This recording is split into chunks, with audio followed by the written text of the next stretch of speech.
I think I see what the writer is trying to pull with this series after watching the second episode of Eromanga Sensei. I think I see it.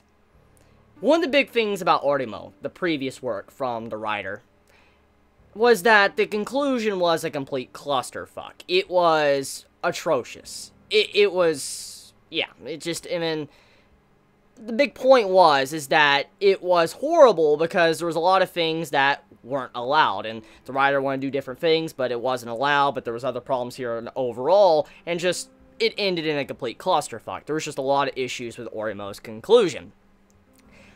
I noticed that this series is definitely trying to slowly step it into the direction of what Oreimo is trying to go with the conclusion of its series, but do it in a way to where the writer doesn't end up in a clusterfuck. And what I'm getting at is, he's making it very clear in this episode, multiple times, even in the first episode as well, that the main characters, like the main female and male character, they're not related by blood. Even though they live in the same, you know, house, there's no parents, all these little things right here, they're not related by blood. And I noticed the writer's really trying to make us focus on this aspect. They're not related, there's no blood relation, they just grew up together, so you can kind of consider them childhood friends.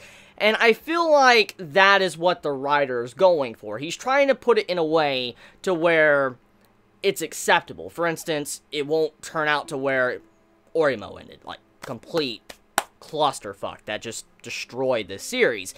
And personally, I don't know how to feel about that. I don't, after watching this episode, because it could still go to absolute shit. But, like I said, I'm an anime only. I don't know what's to come in the future of this series. I haven't read the original source, so I have no idea. I'm just going off of my very limited knowledge from this anime series, but also what I saw from Oreimo in the past.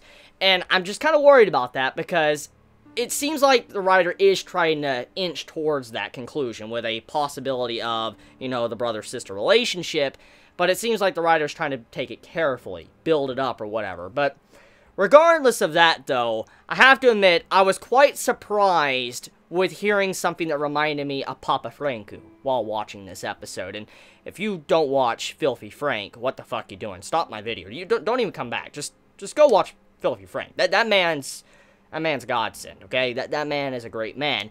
And this episode reminded me of Filthy Frank.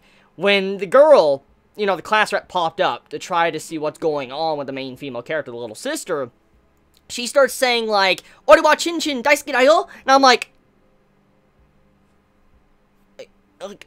was I actually playing a Filthy Frank video in the background? Like, I'm not even joking. I paused the fucking video, and I was like, I went to my, you know, my browser, I'm like, do I have a Filthy Frank video playing right now? Like, I honestly thought I did, because that just, it reminded me so much of it. I'm like, I know what she's saying.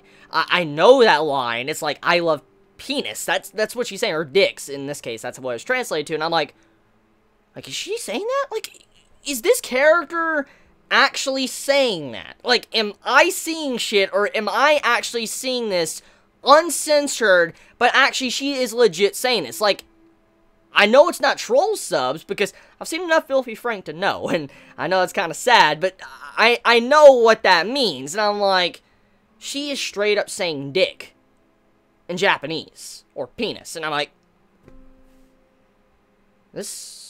are you serious right now? Like, I remember Shimoneta, it had to censor its lines, it may be for comedic reasons, but still, are you telling me right now that this girl just said, I love dicks?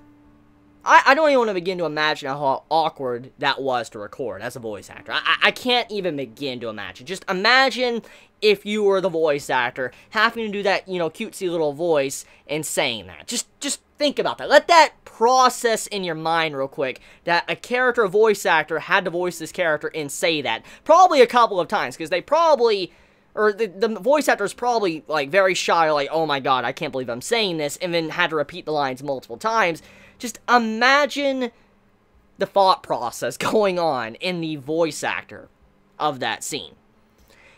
Anyways, though, that was beyond surprising. I was just surprised with how direct that character was with her lines, and I just cannot believe that's official. Like, I know it's not troll, because I know Oreimo Chinchin. I know. So, gotta admit, wow. I didn't think I would see that in this series, in any series. I mean, I could expect it from maybe a very mature manga, a hentai series or something, but not this, like, of all series. This, like, whoa. Now, besides that, I do want to talk about one of the big things that I noticed in this episode, which I need to discuss. And it doesn't really have a big importance to the episode. I wouldn't be a Spice and Wolf fan if I didn't mention it. And there is other references too, like Toradora.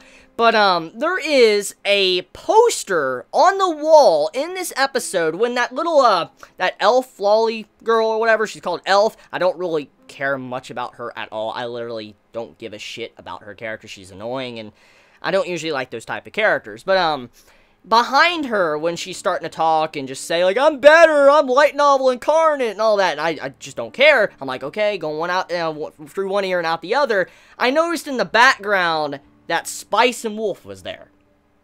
And I'm like, get out the fucking screen real quick. Like, get off the foreground right now. Just get the fuck out of here. I don't care about your elf lolly thing, just, you know, moaning and groaning and being upset. I want to see Holo in the background. Like, any Spice and Wolf reference is alright with me. And seeing that Spice and Wolf reference, I'm like, okay. You give me a Filthy Frank, you know, line this episode, and then you remind me of Spice and Wolf. I'm like, this episode's passing. Bias. Oh yeah, bias. Extreme bias. I'm not even gonna lie. Extreme bias. But this episode passes just for that alone. Like, I was just surprised to see Spice and Wolf in the background. Maybe a potential possibility of an anime? Please? I mean, we know that there's a big fan base still. Look at the sales of the anniversary of, you know, Spice and Wolf, and come on now, don't do this to me. Like, announce it, like, please. Anyways, one other thing I do want to talk about is there is a Toradora reference as well in the latest episode, and it's a very quick one. You could easily miss it, and when I was going back for the episode trying to figure out what to do for a thumbnail, I noticed it. There is Toradora very quickly in the episode when the main character is actually looking through volumes throughout the bookstore and all that, and he's like, oh, I'm going to put my volume here, and he's looking at Elf Sensei's, you know, volume. You see to the left of that, Toradora sitting there, and I'm like, that's fucking Toradora! Like, it's been a long time since I thought of Toradora. That's a good series. I like Toradora, and it's been forever since I thought about that series, and just seeing that there, I'm like, that's nice. I'm glad I got to see that. So, despite all the references, though, what was the point of this episode? I guess I should, you know, kind of cut to the chase. The class rep's introduction and setting up the conflict to come probably in the upcoming episodes. The main character right now, he's a light novel writer, as we know because of the first episode, and his little sister, she does the illustrations and stuff. That's very very lewd artwork, which, oh my god. But, despite all of this, he's not a really good light novel writer. Like, he's not famous. He doesn't have a lot of backing or supporters. Mainly, people enjoy the illustrations, what, you know, his sister does. But he's not really the best of writers, and so right now, he's having an internal struggle right now, that if he doesn't make or produce a good quality light novel very soon, his sister is going to be swept away and become an illustrator for someone else. That's very well known, which is understandable. I mean, if the little sister wants to make money and, you know, continue to grow as an artist, obviously it makes sense to branch out and go to better artists that have more potential. I mean, that's just how business is. And I can see why the main character is very worried about this. He's like, oh shit, if I don't do this, I'm gonna lose, you know, my illustrator. That's not good. That won't be good at all. So, I like that the conflict, the way it's being set up, and how he's trying to find the drive to write his type of story. I'm kind of curious of what he comes up with, though. I am very curious, but we'll see where it goes. But anyways, though, that's about it when it comes to this episode. The episode had a lot of comedy. It was enjoyable. It even referenced One Piece, actually. I should have already mentioned that, but it even referenced One Piece, which I was like, what? Like, what? And then it had the casual conversation with, you know, how only casuals or people that are just joining the bandwagon would know about One Piece. I'm like, oh, okay. And I was with the main character right there. But yeah, even One Piece got a reference. So, job well done. Job well done. You get a passing grade this episode. And I'll definitely can't wait to, you know, see the next episode. So, let me know your thoughts in the comments below. I love you all so much. You have a wonderful day or nights wherever you live. Please be safe. Chibi out.